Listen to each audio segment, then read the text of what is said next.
I thought that was kind of cool. On some of your tables, I didn't have enough flyers, but there's an event coming up I wanted to let you know about. If you didn't get a flyer, just see somebody who has one before you leave if you're interested. But on October 17th at 7 p.m., is that right, or 6:30? I don't have to. Let me borrow a flyer. This is what I like. Oh, 7 to 9:30. 7. Yeah. Okay. 7 p.m. to 9:30 on October 17th. That's a Friday night. At Good Shepherd United Methodist Church is hosting Gordon Conwell Theological Seminary, which I'm on the board, the alumni board. We're bringing in some scholars, ethicists, and counselors, 3 internationally known speakers, to talk about the issue of how do Christians, as a church, how do we reach, respect, and respond to the LGBT community? That's an issue where Christians have not done the greatest job in reaching out to gay, lesbian, bisexual, transgender, all of the alternative lifestyle groups that are usually pitted against the church in the so-called culture wars. And so what we as a seminary wanted to do is to bring together scholars, ethicists, counselors, who have either been studying the issue, have been living the issue, have come out of the gay lifestyle, have extensive experience with all of the issues that are surrounding it. And we wanted to have a forum where the church can come together and say, okay, we got to do more than just say it's wrong, and the Bible says don't do it. We have to go further than that. How do we do that as a community? And so it's going to be an event where Christians are invited to come and have candid discussions. Not all the panel members are going to agree. They're not all going to represent the same views, political, ethical, but they will have the common ground of all being committed to the authority of Scripture and to upholding the orthodox 2,000-year Christian sexual ethic.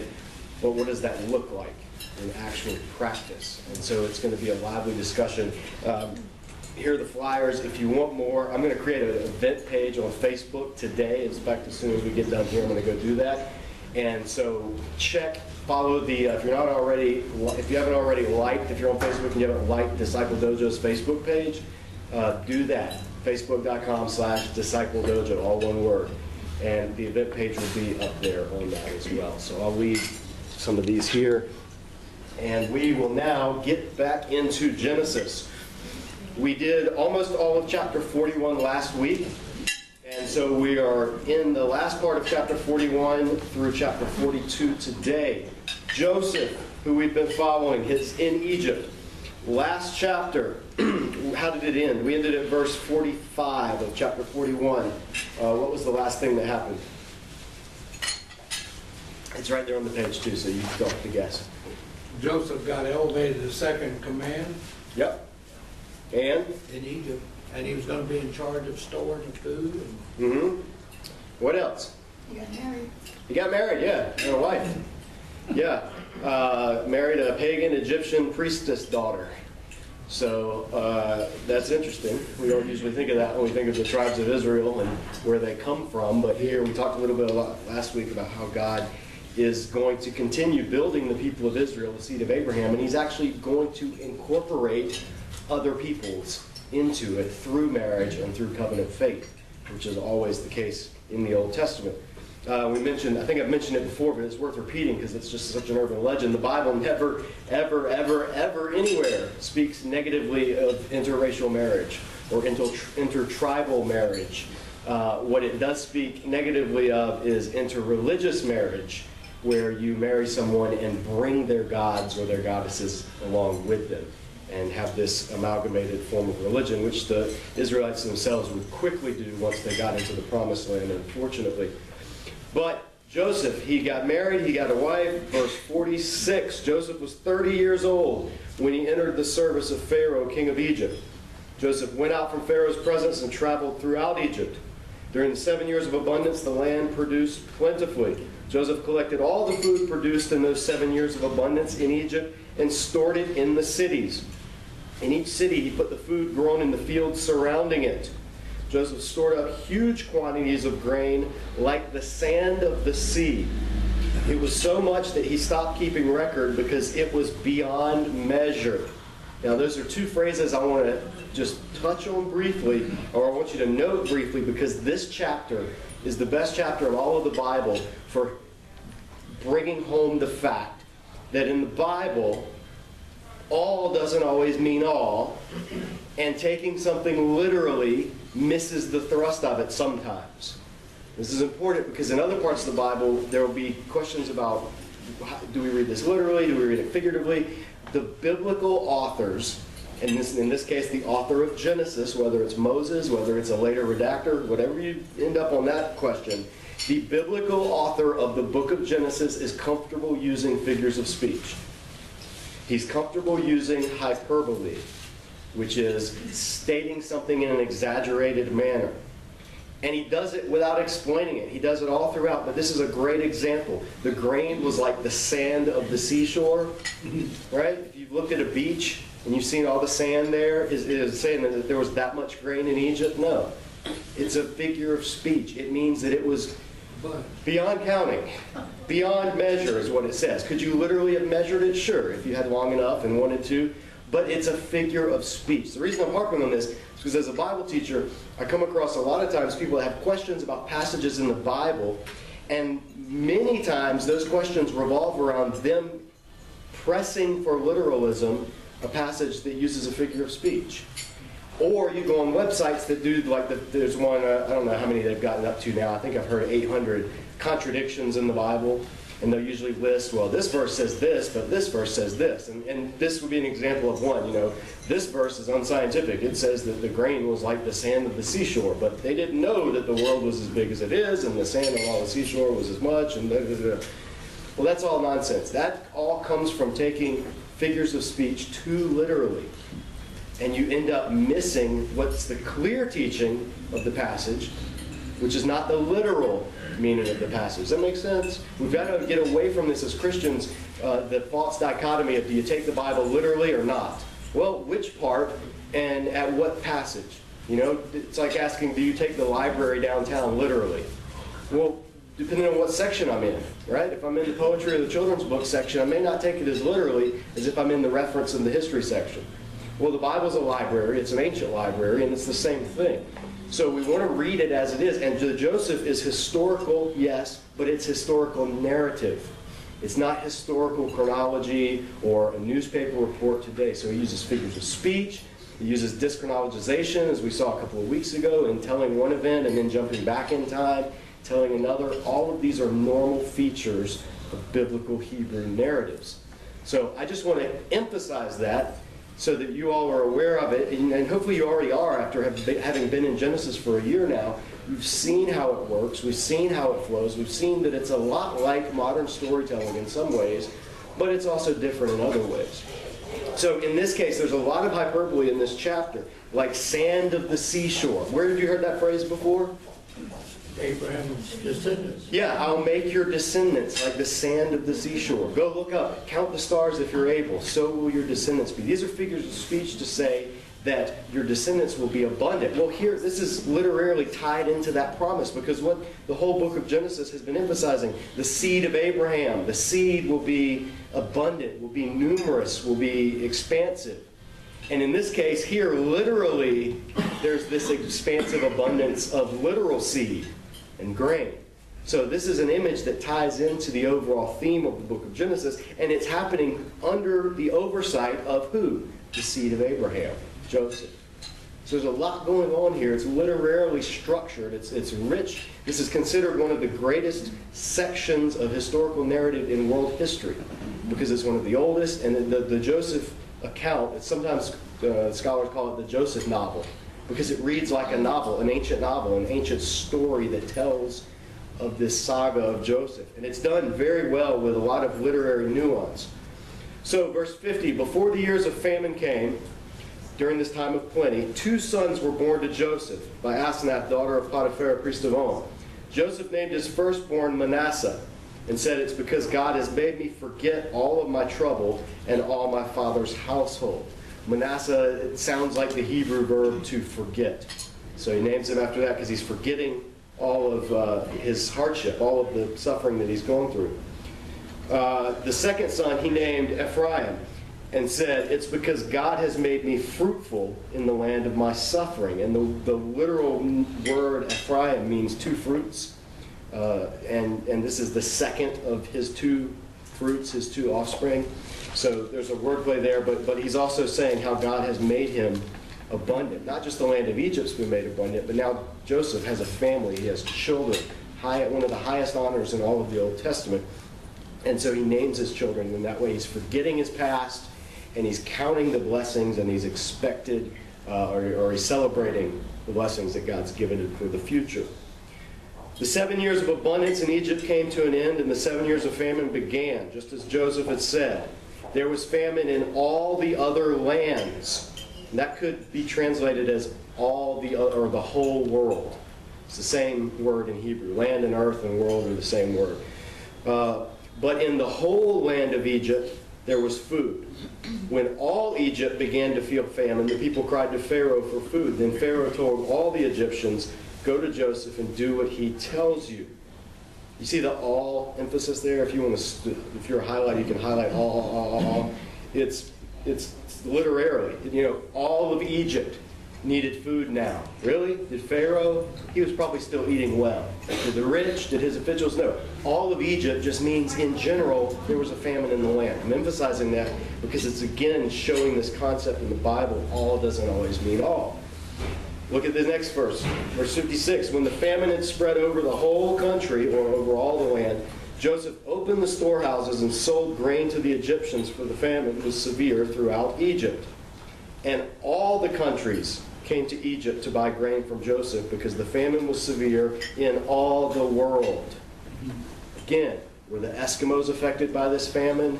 Did the Aborigines from Australia paddle over to buy grain? No, it means all of the world of Egypt, all of the land, all of the area that's being talked about. Right? Famine was severe all throughout the region. And so everyone now has to come to Egypt to buy grain. This is another hint at God fulfilling his promise. Because again, what was the promise given to Abraham? I'll bless you, I'll make your name great, you'll be a blessing, I'll bless those who bless you, curse those who curse you. What was the last one? All the world. Through your offspring, all the nations of the earth will be blessed. Here's it's happening. That was the promise that began the Abraham saga in Genesis 12. And now at the end of Genesis, we're seeing that it's coming to fruition in a small way that foreshadows the greater blessing that's going to unfold throughout the Old Testament. So there's this cyclical fulfillment prophecy.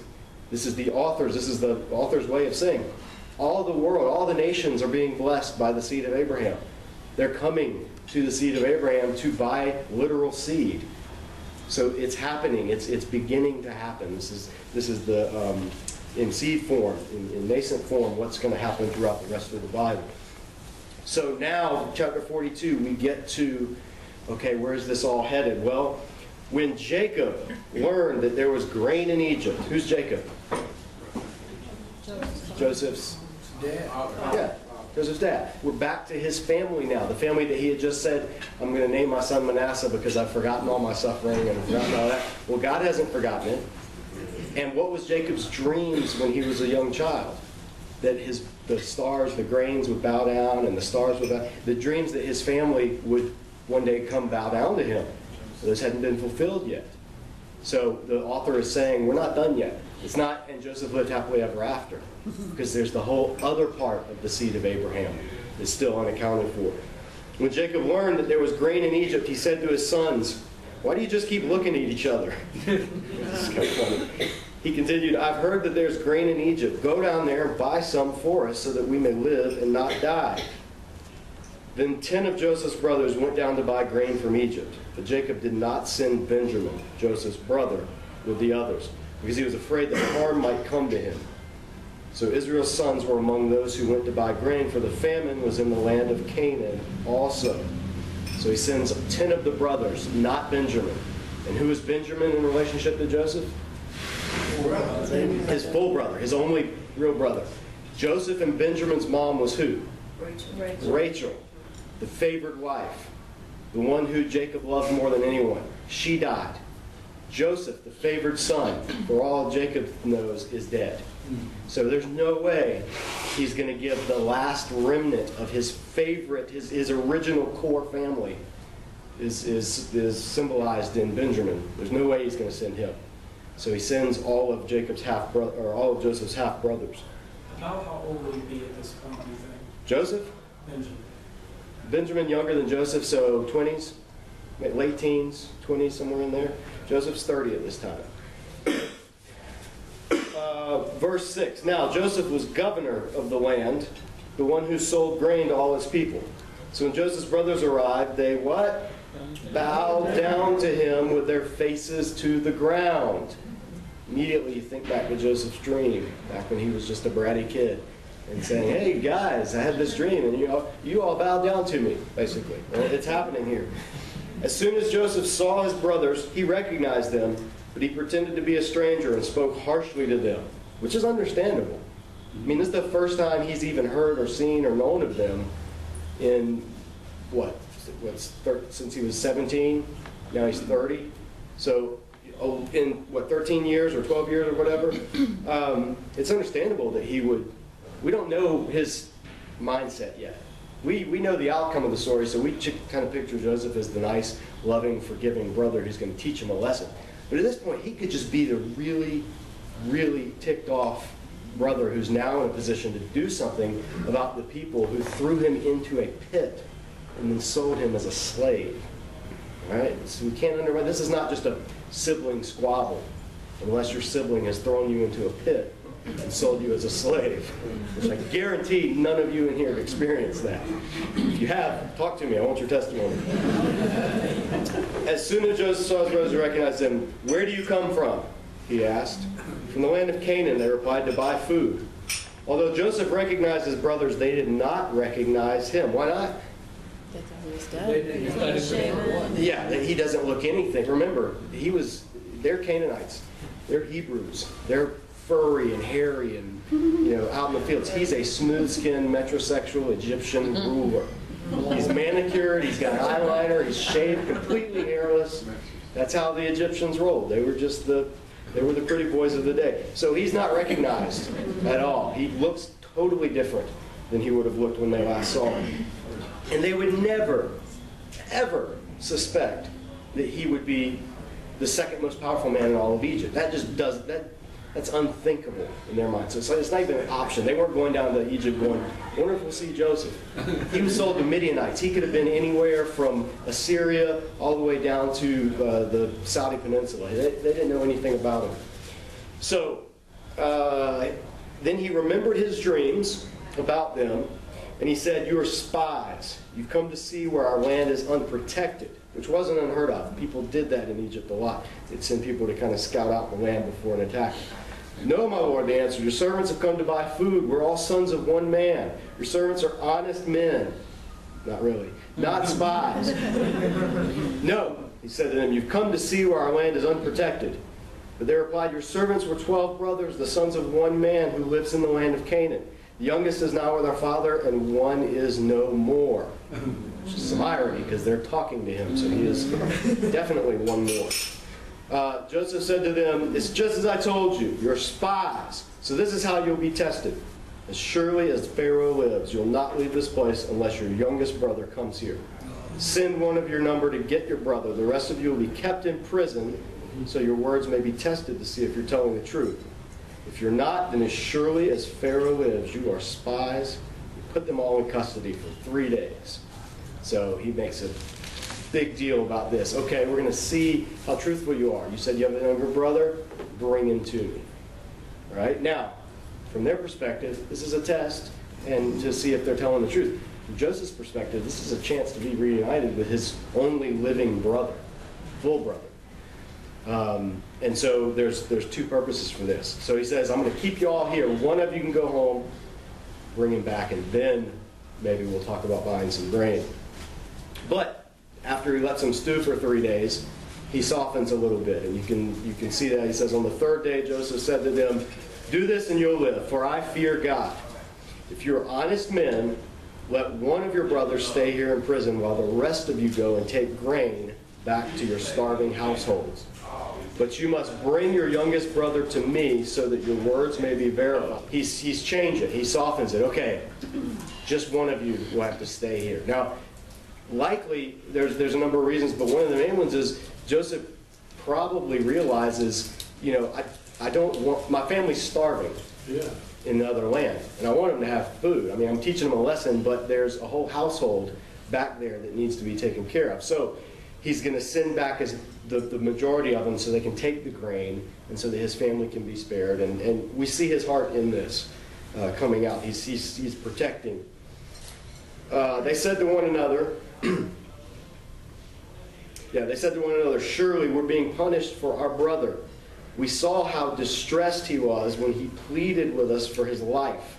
That detail wasn't mentioned in chapter 37, but here we find out. Jacob pleaded for his life. Joseph pleaded for his life, thinking they were going to kill him. But we would not listen. That's why this distress has come upon us. The wordplay there is that word distressed. And it's, you know, we saw how distressed he was. Now this distress has come upon us. We're being paid back. And then Reuben pipes in, firstborn. Didn't I tell you not to sin against the boy? But you wouldn't listen. Now we must give an accounting for his blood. They didn't realize that Joseph could understand them since he was using an interpreter. So he's been speaking to them through an Egyptian interpreter the whole time. They're speaking a Canaanite dialect, ancient Hebrew, Paleo-Hebrew. He was speaking in Egyptian, but he can understand everything they're saying. And when he hears them having this discussion about the guilt that they've borne all these years, and he turns away from them and he began to weep. But they then turned back and spoke to them again. He had Simeon taken from him, Simeon's the secondborn, and bound before their eyes. Joseph gave orders to fill their bags with grain, to put each man's silver back in his sack, and to give them provisions for their journey. After this was done for them, they loaded their grain on their donkeys and left. At the place where they stopped for the night, one of them opened his sack to get feed for his donkey, and he saw that his silver was in the mouth of his sack. My silver's been returned, he said to his brothers. Here it is in my sack. Their hearts sank, and they turned to each other trembling. What is this God has done to us? Why are they scared? Wouldn't it be a good thing? Hey, all my money's back. Well, they had been accused of being spies. Now they could be accused of being thieves because they got all the grain and they got the money. That doesn't happen. You know, they didn't expect to come back with all the silver. So Joseph's, in his generosity and his provision, and also partially probably to see what their reaction would be. You know, will they return and say, hey, you know, you gave us too much change. Here, take this back. Will they do it, or will they just go on and forget about it? Well, they're at this point out of their minds, scared, and so the last thing they're thinking is going back to Egypt. They've just gotten out with their lives. When they came to their father Jacob in the land of Canaan, they told him all that had happened to him. They said, the man who is Lord over the land spoke harshly to us and treated us as though we were spying on the land. But we said to him, we're honest men, we're not spies. We were 12 brothers, sons of one father. One is no more, and the youngest is now with our father in Canaan. The man who is Lord over the land said to us, this is how I will know whether you're honest men. Leave one of your brothers here with me and take food for your starving households and go. But bring your youngest brother to me so I will know that you're not spies but honest men. Then I will give your brother back to you, and you can trade in the land. As they were emptying their sacks, there in each man's sack was his pouch of silver. When they and their father saw the money pouches, they were frightened. Their father Jacob said to them, you've deprived me of my children. Joseph is no more, and Simeon is no more, and now you want to take Benjamin? Everything is against me. Then Reuben said to his father, you may put both of my sons to death if I do not bring him back to you. Entrust him to my care, and I will bring him back.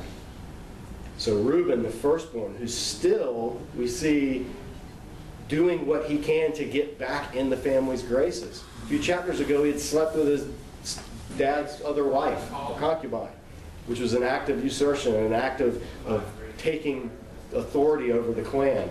And then after that, he was the one who decided, I'm going to do what I can to get back in the family's good graces by rescuing Joseph. And then they sold Joseph. And so that plan was foiled. So now you get the sense of him, okay, well, I'll go down and I'll bring him back. So there's this constant vying of Reuben to get back into the leadership position, or to be the representative of the next generation of the family. And again, he's foiled. because Jacob says, my son will not go down there with you. His brother's dead. He is the only one left, which is kind of a slap in the face to the other 9 brothers that are there. You still see the favoritism of Jacob in this. If harm comes to him on the journey you're taking, you will bring my gray head down to the grave in sorrow. So we see Jacob is not willing to risk the life of Benjamin in order to get back the life of Simeon. Basically, his say is, his fate's done. Let him stay where he is. I'm not risking Benjamin. So again, with Jacob, there's this, that he's clinging to the notion of the favored son. And it's creating distress within the family and a pecking order and vying for the honor that all of the sons would want from their father. So the Jacob story, we'll stop here for now. But the Jacob saga, and especially these latter chapters with Joseph, there's still that family dynamic. You see the effects of fallen sinfulness, the effects of the plural marriage that Jacob did, the effects of this dysfunctional family, and they continue on. And yet, as messy as it gets and as convoluted as the path gets in God fulfilling this promise, the promise is still going to be fulfilled. What we're going to find out in the later chapter is, in 2 chapters from now, when Joseph reveals himself, and then at the end of Genesis, he'll tell the brothers when they're still scared and they're still thinking he's going to take vengeance after Jacob dies, he'll say, you don't understand. You may have meant it for evil, but God's using it for good. And that's a theme that the book of Genesis will end with, because it'll be the reality of the history of the rest of Israel. What people will intend for evil, God will actually, through that very thing, turn into good. It doesn't mean that the thing that they do is good. Evil will still be evil. Them selling him into slavery was still evil, regardless of how God was going to sovereignly use it. So, for somebody to say, well, see, Joseph, God had a plan. Well, that doesn't mitigate the reality of the evil that was part of that plan, that God incorporated or basically that God usurped for his purposes. So we'll see that all throughout the Bible, and that's another thing that the Joseph narrative presents that we as Christians have to hold in tension, is God can be sovereign and human evil can still be really evil. It's not, well, it only looks evil, but really it's part of God's plan, so it's all good. No, the Bible doesn't ever give us that option. That's right. It's really bad, it's really evil, but even though it's bad, even though it's evil, God is so sovereign that he can even turn that into something that accomplishes his desired will all along. Biggest example will be in the New Testament with the cross. Yeah, so the core of Christian theology, and that gets into questions when you're asking questions about how can evil and suffering happen if there's a good God. The Joseph account gives us a glimpse into the dynamic. Years and years in prison, and yet through that, God was using that experience to elevate him to the position of Savior of the known world at the time. So he can bring goodness out of genuine evil without condoning the actions that are evil itself. So we're going to pick up next week. Yes, we'll pick up the next. I'm speaking somewhere this weekend. I had to make sure I was going to be here. Yes, we'll pick up here next week. I don't know if we'll be in this room again or if we'll be back in the main room, but have a great week. If you're interested in some resources, you like this ministry, you want to help it out, we've got some of my books, DVD material available, or if you'd like to become a supporter on a monthly basis for as little as $10 a month, really helps us to continue doing things like this. So have a great week, tell people about the study, and let's continue to pack out this place. Thanks a lot.